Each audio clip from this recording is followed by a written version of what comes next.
Korban jiwa akibat topan Rai di Filipina bertambah jadi 392 orang.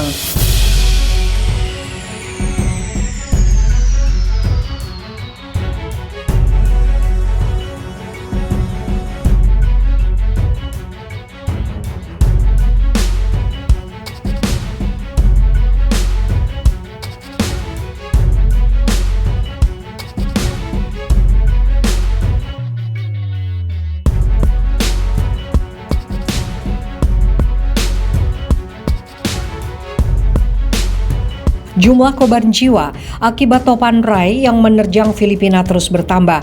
Data terkini mencatat korban jiwa mencapai 392 orang dan puluhan orang lainnya hilang. Selain itu, topan Rai juga menghancurkan rumah warga, sekolah, rumah sakit, dan memutus jaringan listrik serta komunikasi. Hal ini menyulitkan evakuasi korban dan distribusi bantuan.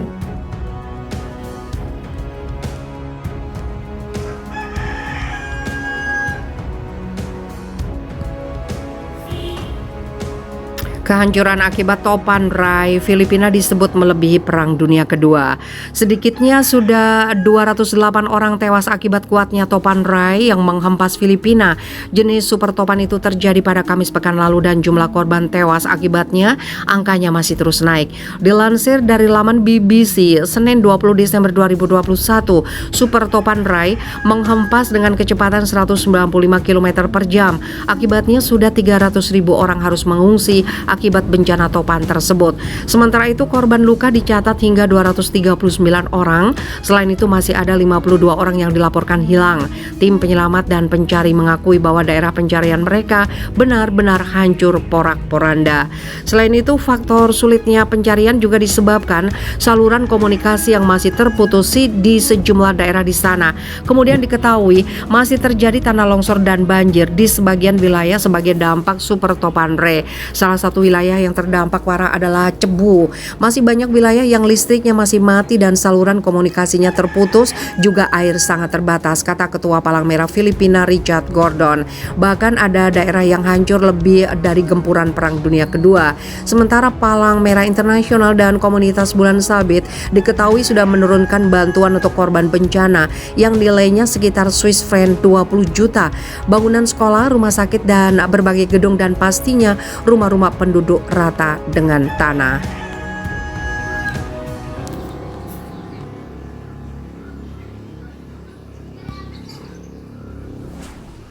Mengenaskan banjir besar landa Malaysia, 21.000 orang diungsikan, 66.000 relawan dikerahkan. Banjir besar landa Malaysia, lebih 21.000 orang diungsikan hingga Minggu 19 Desember.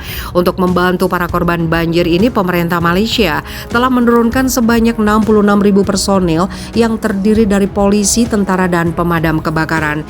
Dikabarkan oleh Reuters bahwa banjir ini diakibatkan hujan deras yang menggerus negeri jiran itu selama seharian. Hujan yang mengguyur meskipun seharian, namun curah hujan setara dengan hujan selama sebulan dengan curah hujan kondisi normal, papar Perdana Menteri Ismail Sabri Yaakob.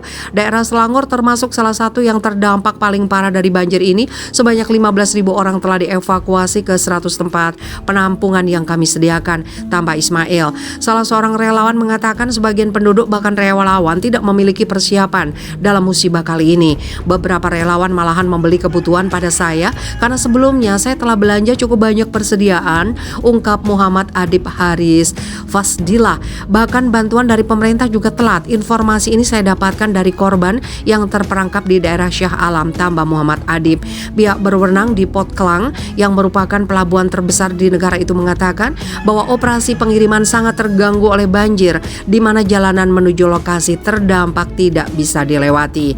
Salah satu korban yang tinggal di Shah Alam mengatakan bahwa ia tidak mengira bahwa banjir akan berdampak seserius ini. Saya harus meninggalkan mobil di pinggir jalan karena sebelumnya sempat menunggu selama 4 jam. Namun kondisi semakin memburuk, akhirnya saya memutuskan untuk menerobos banjir, berjalan kaki, menyelamatkan diri, jelas Ashraf Nur Azam.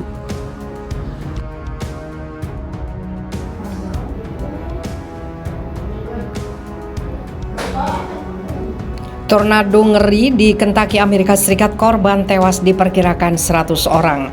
Tornado yang menerjang Kentucky, Amerika Serikat memakan korban jiwa. Diperkirakan ada lebih dari 100 orang yang tewas. Seperti dilansir Reuters dan AFP Minggu 12 Desember, terjangan tornado yang paling mematikan dalam sejarah ini menghancurkan sebuah pabrik lilin, kantor pemadam kebakaran dan kantor polisi di sebuah kota kecil di Kentucky.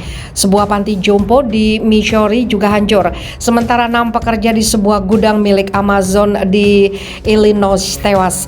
Gubernur Kentucky Andy Beshear mengatakan kumpulan tornado yang terjadi pada Jumat 10 Desember malam waktu setempat itu adalah yang paling merusak dalam sejarah di Kentucky.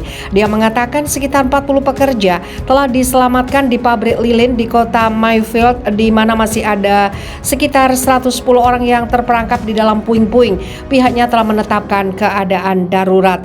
Sebelum tengah malam saya telah mengumumkan keadaan darurat, kata Gubernur Kentucky Andy Beshear. Selain di Kentucky, 24 tornado dilaporkan terjadi di 4 negara bagian lainnya, yaitu Arkansas, Illinois, Missouri, dan Tennessee menurut Pusat Prediksi Badai NOAA.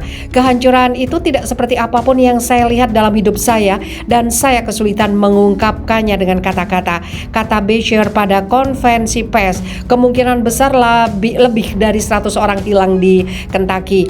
Beshear mengatakan 189 personel Garda Nasional telah dikerahkan untuk membantu pemulihan pasca tornado. Upaya penyelamatan sebagian besar akan difokuskan di Mayfield yang paling mengalami kehancuran terbesar. Video dan foto yang diposting di media sosial menunjukkan bangunan bata di pusat kota Mayfield rata dengan tanah, dengan mobil yang diparkir hampir terkubur di bawah puing-puing menara di gedung pengadilan Griffith County yang bersejarah runtuh. Presiden Joe Biden juga telah menyetujui deklarasi keadaan darurat pada Sabtu 11 Desember. Dia juga memerintahkan bantuan federal ke Kentucky. Sementara itu, Biden juga menyebut bencana tornado ini adalah yang terbesar dalam sejarah. Salah satu wabah tornado terbesar dalam sejarah kita, kata Joe Biden, seperti dilansir dari AFP. Biden menyebut hal ini adalah tragedi. Dia khawatir korban terus bertambah. Ini adalah tragedi dan kami masih belum tahu berapa banyak nyawa yang hilang dan tingkat kerusakan total, katanya dalam komentar yang disiarkan televisi, menjanjikan bantuan federal untuk 5 negara bagian yang rusak akibat badai.